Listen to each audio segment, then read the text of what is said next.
Hi everyone, I'm Dan Albers and welcome to Redskins Review. Today's show is being taped on Wednesday, September the 9th. And in this show we're going to talk about the Anderson Redskins loss to the Mcnick Rockets 24-21. Talk about this week's game with the Harrison Wildcats, also our Roselet offense and defensive players of the game. And also we'll talk about some other things that went on during the Mcnick game. As always, joining with me is head coach Jeff Giesing. Jeff, thanks for joining us. Yep. Let's get a little bit about the Mcnick game. First of all, they have no lights. Game was at 5 o'clock.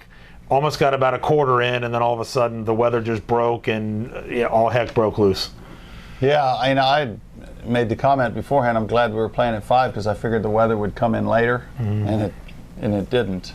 Because anytime you hear thunder, you have to immediately clear the field for 30 minutes, and every time after that is another 30 minutes. So once it got to 6 o'clock, athletic directors and the coaches and officials all met and said, there's no way we can finish this game tonight because of the not having the lights.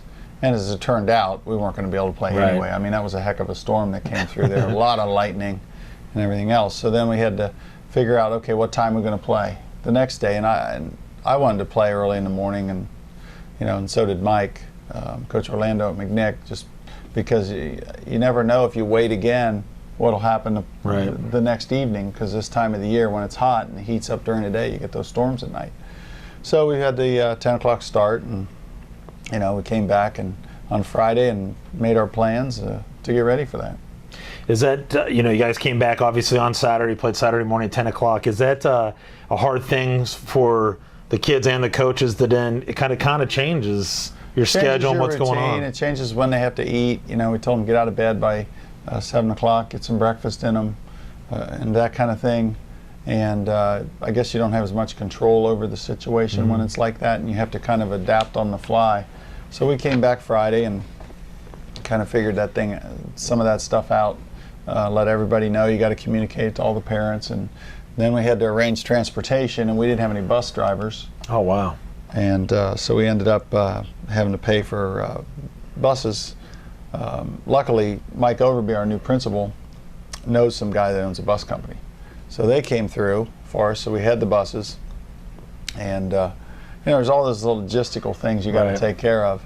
So, but as far as then, you get over there, and we kept our warm-up the same and everything, and I think the kids were, pretty much ready to go at 10 o'clock. I mean, they played JV before, that's when they start. So it wasn't that big a deal. But a lot of those things, not knowing that, a lot of the JV games throughout the whole city got called off because of referee situations. Exactly. We couldn't use the same officials. They couldn't be there. So we had to get a new officiating crew, and we took our JV crew that we were going to have here and brought them over. And then rescheduled the freshman game till last night on Tuesday. So like I said, a lot of the logistical things that got to get taken care of, and it all worked out fine, as far as getting there and everything else. I thought that first quarter was a great quarter for you guys. I thought you played on both sides of the ball pretty well, and it's kind of a bummer that the way things are going and then have the storm come through and then, kind of sit back and come back the next day. Yeah, we made some strides.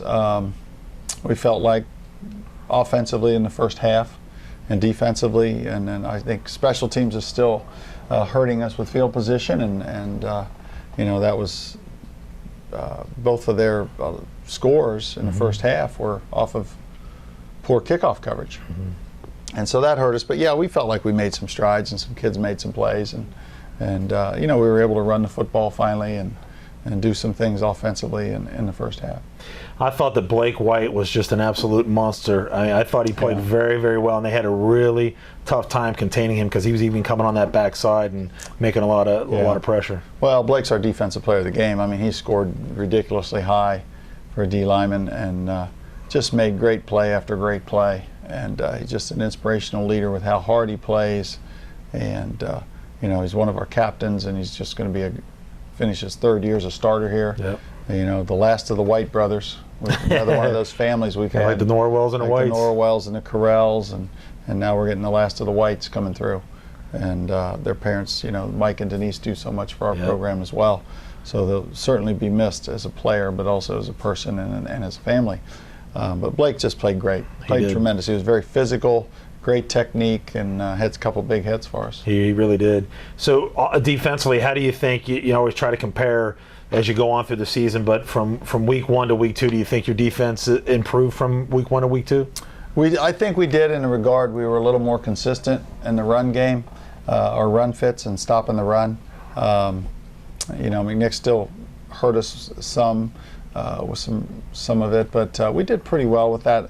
I think our consistency in the defensive backfield is still not where it needs to be. We still have kids that are blowing coverages, and it's a lack of concentration, lack of technique, and we just got to keep working at that, or find some new kids to put in there. And we've kind of done that a little bit this week. But the quickest way to lose a game is have bad pass defense, and that's really hurt us the last 2 weeks doing that. We had 2 big mix-ups on Saturday, which hurt us. One resulted in a 50-yard touchdown. The other was before the half. So, you had I thought one guy defensively on the defensive back that did pretty well was Kyle Rogers. Came up, I believe, did he have an interception? He had an interception off a tip ball, and he was in the right place at the right time on that. But I thought Sammy Chowdhury played really well, and Drew Bard did a decent job at corner, and but still, we've got a lot of experience back there, and some of the guys are playing on offense as well. Maybe they're not getting as many reps in practice as we need to, but we got to get better back there. Is that a guy, an example, was Connor Wheeldon? We saw him a couple times on defense. Is that one of the guys that you're going to try to get maybe more? Yeah, he's playing both, but Kyle Rogers plays, Dornbach plays, Porter plays. And Bard's back now, and he's going to play. All those seniors are playing offense as well. Sammy's our backup running back, and he gets a few carries here and there, but Patrick's back now, so it's not as imperative that he run the football. For Mcnick, I was pretty impressed with Hish. He was pretty good running back. And then who I was really impressed with, and only a sophomore, we talked about him, as Cole Burdick. He is a really good football player. He is a good football player. He's the one who caught that touchdown. And, we knew he was dangerous in the slot because he's a quick kid. And he did a good job, but the running backs were just a tough physical runner, and he's got decent speed, and he did a nice job for them. You had Patrick Johnson return this week. Seemed to give your guys a boost in the running game. He did. Patrick's quick to the hole. He's kind of not the biggest kid, but he's got quick feet, and he makes good cuts. Broke a tackle on the first touchdown, I guess. And I don't know the exact stats. We still haven't got him yet. He had to be close to 100. He was probably 75 or so. And Dylan, I think, had close to 100 rushing. So we ran the ball okay there, and we got to throw the ball better. But Patrick really, for his first game back, stepped up, and I thought had a real nice game. But in saying that, obviously your offensive line did a much better job too, getting some holes to get Patrick open to get some nice runs. Yeah, I think in the first half I could say that. The second half, I don't know what happened really in the second half. I don't think Mcnick made any huge adjustments. I think our guys just weren't. If we blocked for 3 seconds the first half, we blocked for 2.5 the second half. I don't know. But we had our chances, though, as well, and we shot ourselves in the foot with penalties. And like I said, the field position on special teams hurt us from the kickoffs. We had the ball after the one kickoff that hit off of them. We had it at the 50. We didn't get any points out of that. We had it at the 25 after a turnover. We didn't get any points. So we've got to get better in the red zone, scoring some points. And then we missed that field goal. And Drew's a good kicker, but it was his first time really being out there. And, he'll probably make it the next time we ask him to try a 45-yard field goal because he's got plenty of leg. And, but we can't waste those opportunities. We're just not good enough on the offensive end to waste our chances in the red zone. Seemed like you had a tough time throwing the football. Is that more of what you guys aren't able to do, or more what Mcnick or somebody was doing to you? More of our mistakes, really. We didn't feel like our receivers had a very good game, particularly.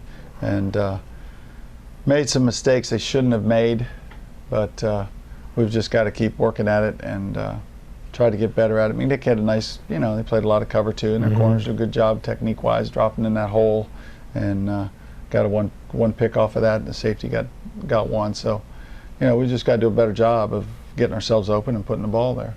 You had a nice run, Dylan Smith. I think you guys were down at the time. You had a nice run. I think it was close to 50 yards or over 50 yards. Dylan did a really good job on that run. He's quick. Dylan's going to get a lot of yards running the football this year for us if we can keep everybody from crowding the box on us by throwing the ball effectively, which we struggled with. Saturday and doing things the right way on the perimeter. But yeah, he's quick, and he's just got a knack for making people miss. And he's faster than you think. Yeah. He's one of our faster guys, really. Yeah. And I think he did a good job in the weight room in the off season and got himself stronger. And he's gonna get his share of carries. Right, I think right before the half, Mcnick had a long kickoff return. I think it was Wenzel, I believe, had a long kickoff return. But your defense really did a good job of only holding them to a field goal right before the half. Right, we had a bad coverage, and during that too, we gave them some more than they should have had. And then, but holding them to a field goal after giving them the field position that we did, yeah, we were happy with that. And we felt like going in at halftime that. We were in pretty good position. Mm-hmm. We knew they were going to get the ball coming out, but we had been playing decent on defense and taking advantage of some opportunities, and so we were happy with that. And then another big play in the second half is that you had a big turnover. I believe Hish fumbled the football around the 20-yard line, 25. But man, the penalties! He had two back-to-back holdings, and then I don't even know what happened. But you were all the way back, pushed back to 50, and obviously couldn't score. That could have been a big. You're up 14-13. You score there. It's a different ball game. It's a totally different game, and that's the thing. They have to understand that we can't get holding penalties in the red zone, especially back to back. We did that at Wyoming. We got penalties during the scrimmage in the red zone, and it just has to get better. It's just unacceptable, and we're stressing that. We're working on that, and it's not like the kids are doing it on purpose, but it can't happen. Right. We talked about Drew Matthews.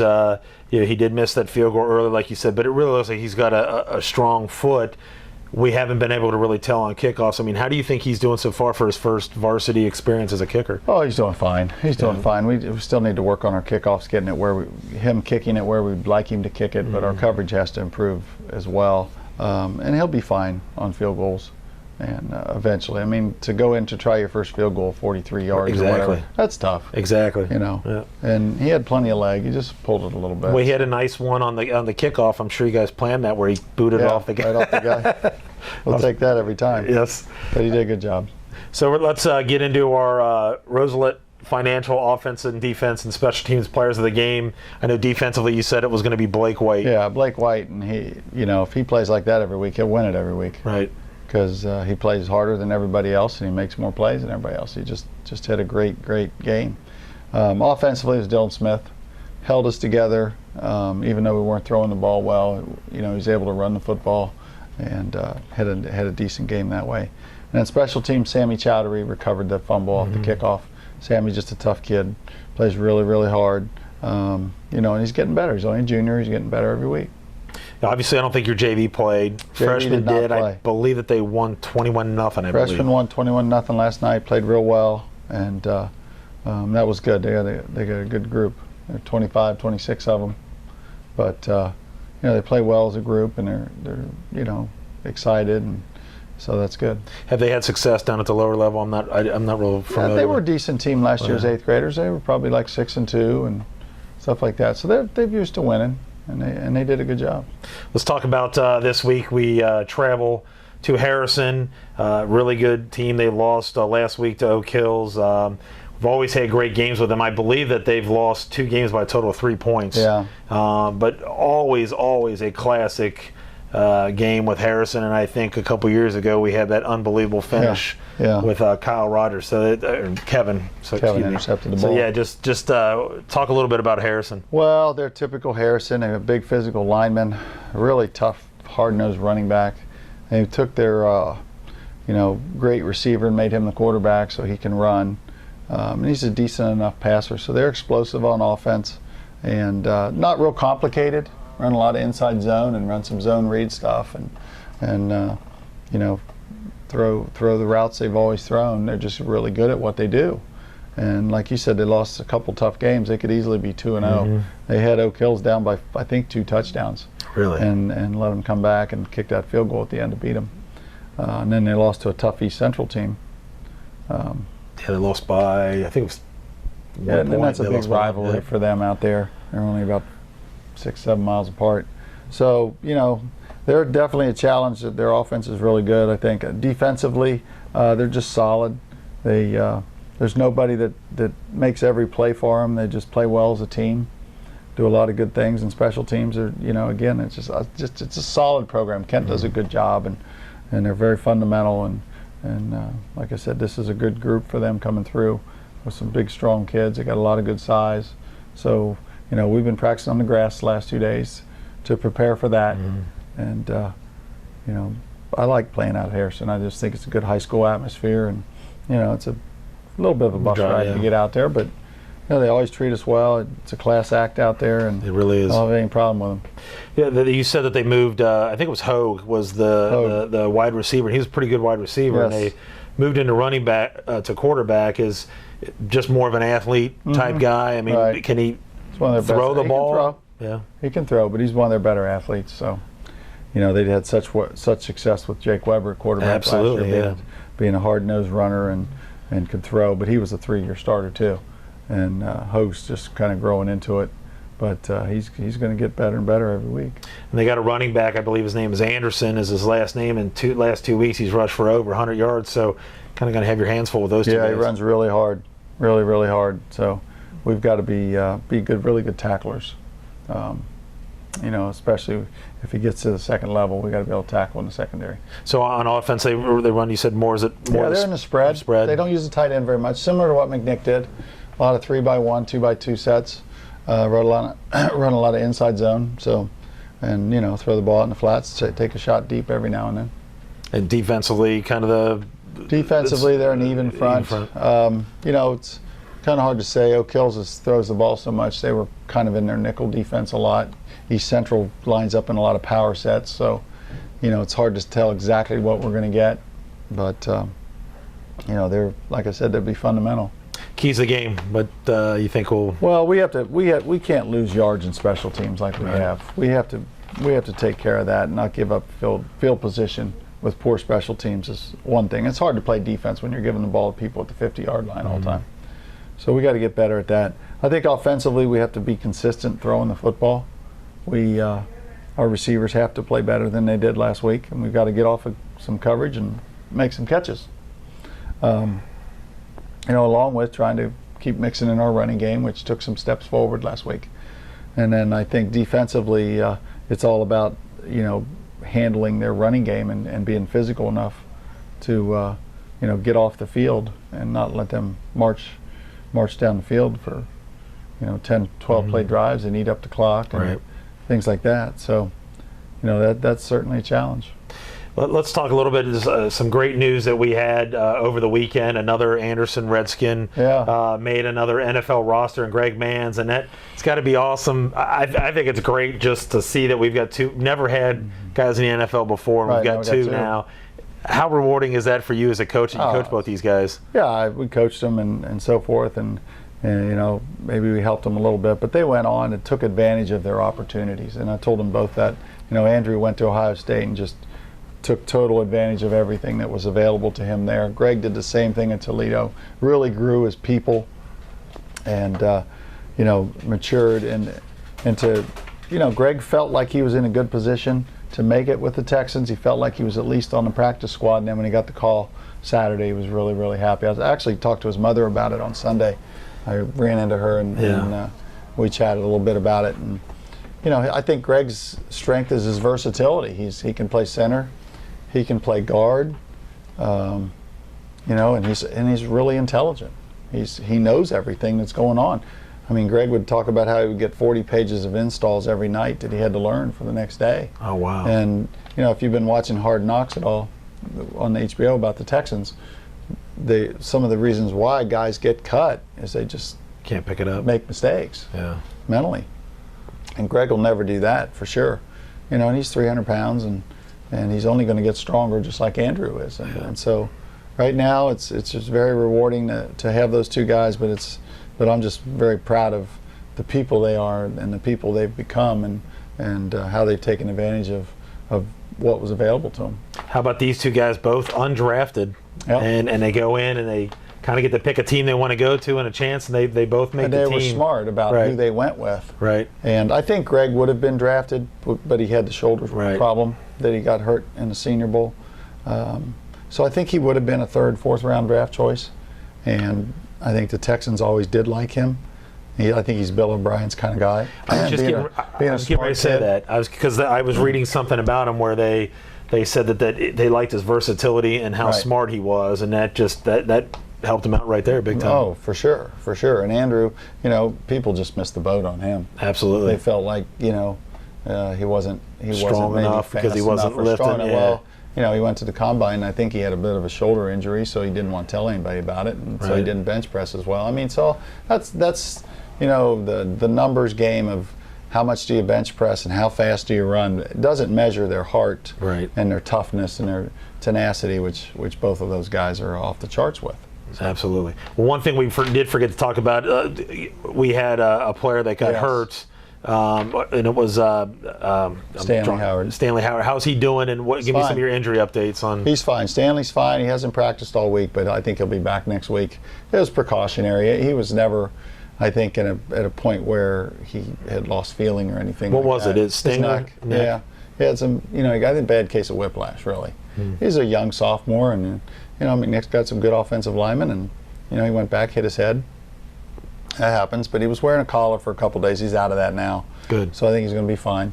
Otherwise, on the injury update, we seem like we're fairly healthy. We have a few bumps and bruises here and there with some guys, but we should be able to pretty much play what we had. We did lose Victor Horning as well, though, in the offensive line, so we're a little thin there. He's out 3 to 6 with a knee. Really? 3 to 6 weeks. So we're a little thin on the O-line, and hopefully we don't lose any more of those guys. I saw that Kyle out there. I was talking to Kyle Riley. He's back in now. I saw he's set his shoulders back to normal. He's a sophomore. I know another kid. So that's good to see that he's back too. Right. But big game. Hopefully we can pull this one out. Yeah, it's always nice. an entertaining game. It's hard to come out 0-3 and so forth, but the kids are working. They've got good attitudes, and it's just our schedule's tough. Yep. And it's we lost a close game Saturday. We could have won. Right. And those are the things. Mistakes will cost you, and we lost a game by 3 points that we could have won maybe by 3 points. Absolutely. So again, we're going to want to thank all the people. Denise White again, always for helping us. Kevin Crago, Don Marcello, John. This week we're going to have Greg back for his George Grand. He's going to make an appearance. He'll be there for the Harrison game, so it's going to be great to catch up with him. So just looking forward to a good game, and I like going out to Harrison as well. You get to sit up top, and you get a great view out there. View, yeah. So it should be fun. So appreciate everybody watching. Again, these games are on USBN Sports. We had a little difficulty. Everybody kept hearing the mic. Wasn't hearing us. They were hearing the PA announcer, and it was just a snafu on the mic. So hopefully we'll get that all straight now. We got just blasted by everybody telling us they couldn't hear us, so maybe that's a good thing. I don't know. But so we'd appreciate everybody listening again. So for Dan Albers, Jeff Giesing, and John Raymond, you've been listening to Redskin Review. Good night. What you want?